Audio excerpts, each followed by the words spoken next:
താൻ എവിടേക്കായി നോക്കണേ? താൻ്റെ പൊട്ടം കളിക്കുക. ഞാൻ തന്നെ വിളിച്ചത്. എടോ, കോട്ടും സൂട്ടും ഇട്ട് ഒരു വിറകോളിനും കടിച്ചു പിടിച്ച് നാലണയ്ക്ക് കൊള്ളാത്ത ലൊടുക്ക കാറിൽ ഇങ്ങനെ ഞെളിഞ്ഞിരുന്നാലേ സായിപ്പ് ആവില്ല. നിന്നൊന്നും ഞാൻ ശരിയാക്കി തരടാ. എടാ മുരടിട്ട് കാളെ, സുപ്രീം കോടതിയിൽ നിന്ന് വിളിക്കാൻ തുടങ്ങിയതല്ലേ നീ എന്റെ തന്തയ്ക്ക്? ഇത്രയും നാള് ഞാനത് കേട്ടതേ എന്റെ ഗതികേട് കൊണ്ടാ.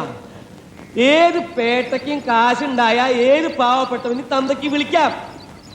ആ തെറിയൊക്കെ ഞാനിപ്പൊ തന്നെ വിളിച്ചിരിക്കണു. എന്ത് അടിച്ച് നിന്റെ മൂന്തയുടെ ഷേപ്പ് ഞാൻ മാറ്റും. താൻ എന്താ വിചാരിച്ചേ?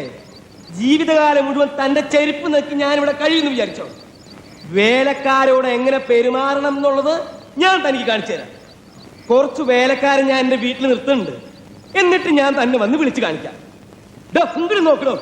പെട്ടേ, താനിപ്പോ വിചാരിക്കുന്നുണ്ടാവും മൂർഖം പാമ്പിനെയാണല്ലോ ഈശ്വര ഞാൻ പാല് കൊടുത്ത് വളർത്തിയെന്ന്.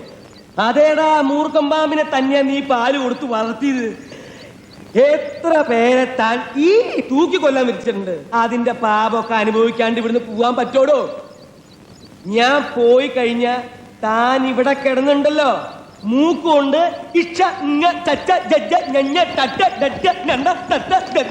വരയ്ക്കും. അത് കാണാൻ ഞാൻ എന്റെ സ്വന്തം കാറിൽ വരും. ഞാൻ എന്റെ സ്വന്തം കാറിൽ വരും. അഹങ്കാരം കൊണ്ട് പറയല്ലടാ പട്ടിരെ മോനെ. നീ പോട.